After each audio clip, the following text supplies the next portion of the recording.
Hello बच्चों, क्या हाल चाल? बढ़िया सर। तो आज हम लोग एक नया लेक्चर लेकर आए हैं जो कि carbon and compound class 10 science का chapter number 4 carbon and its compound में पढ़ेंगे। आज हम एल्डिहाइड कार्बनिक कंपाउंड्स के अंदर जो नोमेनक्लेचर होता है उसका एल्डिहाइड पढ़ेंगे आज हम लोग कि इसकी नेमिंग कैसे की जाती है। ध्यान से वीडियो को देखिए, कॉपी और पेन निकाल लीजिए और पढ़ना स्टार्ट करते हैं। बात करें अगर हम लोग एल्डिहाइड की तो किस प्रकार होता है यह CHO ग्रुप को बोलते हैं एल्डिहाइड। अच्छा, ये ग्रुप कैसे लगा होता है? यानी कि समझ लीजिए R यानी कि कोई एल्काइल ग्रुप है, सपोज कि कोई R एल्काइल ग्रुप है, उस कार्बन से R का जो कार्बन की चेन है उससे लगा हुआ C और C से कहीं लास्ट वाले कार्बन से डबल बॉन्ड के साथ लगा होगा O।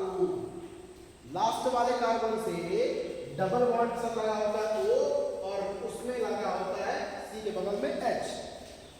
ठीक है, तो इस प्रकार का अगर कहीं कहीं दिखे स्ट्रक्चर समझ जाना कि वो एल्डिहाइड है। ऑक्सीजन लगा होगा कहां पर? लास्ट वाले कार्बन से, चाहे राइट के एज में या फिर लेफ्ट के एज में, कहीं पर भी। बात करते हैं इसके आईयूपीएससी नेमिंग की, तो क्या लिखते हैं इसके अंदर? प्रेफिक्स जब आता है, कभी कभी होता है एल्डिहाइड ग्रुप प्रेफिक्स के रूप में इस्तेमाल किया जाता है, वहां पर हम लोग क्या लिखते हैं? प्रेफिक्स में फॉर्माइल लिखते हैं। जब प्रेफिक्स के रूप में इसका इस्तेमाल किया जाता है तो वहां पर हम लोग उसका फॉर्माइल लिखते हैं और सफिक्स के रूप में रहेगा तो लिखेंगे अल, AL। तो देखते हैं नेमिंग कैसे होती है। सपोज मान लिया कि हमारे पास कोई एल्केन है, तो एल्केन में से क्या करना होता है? ई हटाना होता है। मतलब जो ई है इसको हटाना है, हटा दिया और प्लस लगा दिया अल, तो हो गया आपका एल्केनल। नाम कैसे होगा? नाम देख लेते हैं, नाम इसका हो जाएगा ऐसे, एल्केन तो रहेगा ही और उसमें क्या ई हटा दिया, ई हटा के क्या हो गया? यहाँ पर जोड़ेंगे अल, तो हो जाएगा नाम एल्केनल। ई रहेगा अगर एल्कीनल वो भी कर सकते हैं। चलिए एग्जांपल देखते हैं हम लोग। फॉर एग्जांपल पहला कार्बन, फर्स्ट मेंबर जो इस ग्रुप का होता है वो होता है आपका CHO और उसमें हम लगा दिए क्या? H लगा दिया इधर से। यानी कि अगर हम इसका स्ट्रक्चर बनाना चाहें, स्ट्रक्चर कैसे बनेगा इसका? C से लगा होगा, ऊपर से दिखा दिया डबल बॉन्ड को, इधर से एक H, इधर से एक H। देखिए इस कार्बन की वैलेंसी भी पूरी है, वैलेंसी पूरी है, 1 2 2 4। और इसका नाम क्या होगा?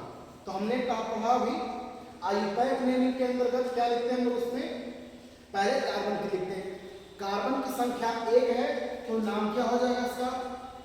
मेथ। एक कार्बन है तो एक कार्बन के लिए क्या लिखते हैं हम लोग? मेथ।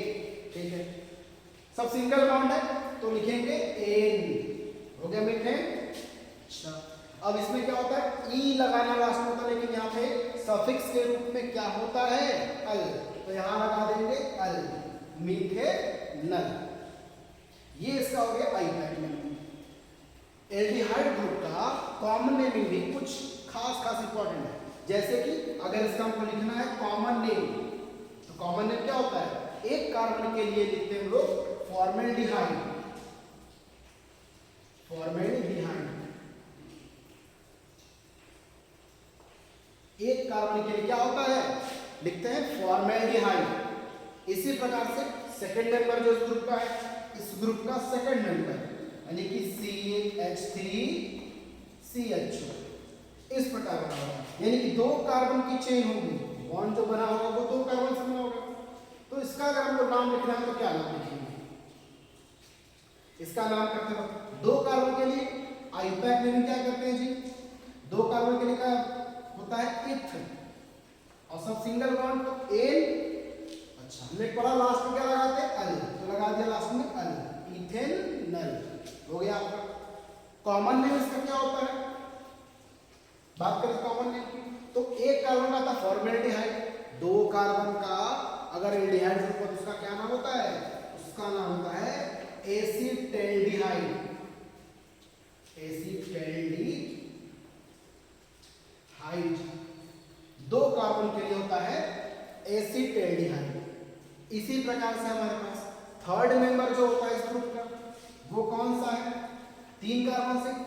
जाएगा CH3 CH2 और CHO।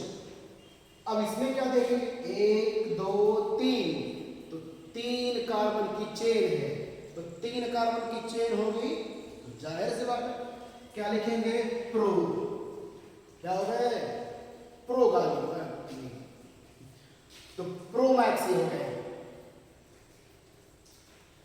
ठीक है, तो प्रो मैक्स वाले में तो प्रो हो गया, प्रो नहीं होगा, प्रो को लिखते हैं, तो 3 कार्बन का हो गया प्रो, सभी सिंगल बॉन्ड है, तो क्या हो जाएगा इसमें, ए, हम जानते हैं लास्ट में से ई हटाएंगे, तो प्रोपेन, और यहाँ पर लास्ट में क्या जोड़ देंगे, अल, तो प्रोपेनल ये हो गया इसका आईयूपैक नेमिंग। कॉमन नेमिंग क्या होती है इसकी, कॉमन नेमिंग लिखते समय लिखते क्या है, 3 कार्बन का है तो क्या नाम होगा, प्रोपियो नेल्डिहाइड, प्रोपियोनेल डिहाइड, इसका कॉमन नेम होता है प्रोपियोनेल्डिहाइड। नेम इसको याद कर लेना, नोट कर लीजिएगा, फिर हम लोग आगे और एग्जांपल देखते हैं। चलिए, तो हमारे पास अब हमने कुछ एग्जांपल लिखे हुए हैं, इनका नेमिंग करते हैं कि देखते हैं इसका नेमिंग कैसे करते हैं। पहला तो दिया हमारे पास 4 कार्बन की एक चेन है जिसके लास्ट में लगा हुआ है OH यानी कि CHO है, यानी कि देख के समझ में आ रहा है कि यह एक हमारा एल्डिहाइड ग्रुप है। तो 4 कार्बन से क्या लिखते हैं हम लोग, आईयूपैक नेम में कार्बन के लिए प्रीफिक्स लिखते हैं ब्यूट, कार्बन के लिए प्रीफिक्स क्या लिखते हैं, ब्यूट। सभी सिंगल बॉन्ड है तो लिखेंगे A, हो गया ब्यूटेन। और हमारे पास क्या है इसमें, सफिक्स के रूप में लिखते हैं लोग इसमें अल, तो लिख देंगे इसमें क्या, अल, तो हो जाएगा ब्यूटेनल। तो आसान था काफी। इस प्रकार और भी हम लोग आगे लिखते हैं पेंटेनल, हेक्सेनल, हेप्टेनल, ऐसे संख्या के हिसाब से हम उसको बढ़ाते रहेंगे, बट लास्ट में सफिक्स क्या रहेगा, अल लगाते हैं। चलिए मान लीजिए अगर कार्बन की चेन में कोई दूसरा फंक्शनल ग्रुप अगर आ जाए, हैलोजन टाइप कुछ आ जाए, तो क्या लिखेंगे। तो हमको पता है जब हैलोजन में कुछ और आता है, 2 फंक्शनल ग्रुप जब आते हैं, तो जो जिसकी प्रायोरिटी ऑर्डर लो रहती है, प्रायोरिटी ऑर्डर होता है, जब वो लो रहेगा तो उसको हम लोग सब्स्टिट्यूएंट के रूप में लिखते हैं। तो ब्रोमीन जो हमारे पास यहाँ है उसको हम सब्स्टिट्यूएंट के रूप में लिखेंगे। तो ब्रोमीन को हम जानते हैं क्या लिखते हैं, ब्रोमो। अब काउंटिंग करोगे, पहला कार्बन कौन, इधर से गिरेंगे, पहला ये, क्योंकि भाई मेन फंक्शनल ग्रुप यही लगा हुआ है। पहला कार्बन हो गया, ये दूसरा कार्बन, ये तीसरा, ये चौथा और ये पांचवा। तो तीसरे वाले पर लगा है ब्रोमीन, तो क्या लिखेंगे, 3 ब्रोमो और 5 कार्बन की चेन है, हो जाएगा पेंट, सब सिंगल बॉन्ड है तो हो गया एन, और हो जाएगा अल, क्योंकि पहले पर करता है। तो 3 ब्रोमो पेंटेनल, ये हो जाएगा हमारा कार्बन की चेन। ठीक है, एक और बहुत इंपॉर्टेंट टॉपिक है यहाँ पर कि ये तो ठीक है, हैलोजन तो लगा दिया, क्योंकि हैलोजन तो हम शुरू में लगाते हैं, हैलोजन को शुरू में ही लगाते हैं, इसे लगा दिया। लेकिन यदि हमें बीच में एल्कोहल आ जाए, देखो यहाँ पर लगाए एल्कोहल, और यहाँ पर अगर ध्यान समझेंगे तो क्या है, एल्डिहाइड, कार्बन से डबल बॉन्ड O और उससे H, तो ये क्या, कौन सा ग्रुप है, एल्डिहाइड है। ठीक है, तो ये अगर एल्डिहाइड है, ये OH है।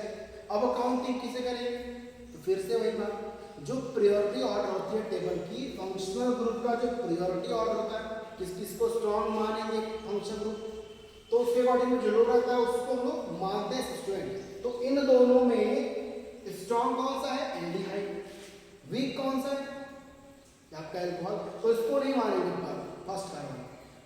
हमें नेमिंग करने के वक्त नंबरिंग करनी पहले, तो जहां शुरू हो रहा है, जहां पर स्ट्रॉन्ग फंक्शनल ग्रुप लगा होता है वहां मानेंगे, इसको मानेंगे पहला कार्बन।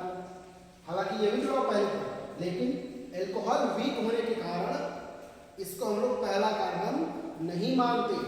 यह आपका स्ट्रॉन्ग फंक्शनल ग्रुप है, इसलिए इसको पहला कार्बन मानेंगे। एक, ये आपका 2 है, ये 3 और ये 4, तो चौथे पर क्या है, OH। हमने क्या कहा, अगर दो दो फंक्शनल ग्रुप आ जाए तो क्या लिखते हैं? हमने अल्कोहल वाले चैप्टर में पढ़ा था, अल्कोहल वाला टॉपिक पढ़ा था कि अल्कोहल को जब प्रीफिक्स के रूप में लिखना है तो क्या लिखा जाता था? हाइड्रोक्सी। इस बात को अगर नहीं देखे होंगे तो जाके वीडियो में देख लीजिएगा कि अल्कोहल को लिखते हैं हाइड्रोक्सी जब उसको सब्स्टिट्यूएंट के रूप में लिखते हैं। तो देखो जरा OH यानी हाइड्रोक्सी किस जगह पर है? 1 2 3 4 चौथे पर, तो लिख लें क्या? 4 हाइड्रोक्सी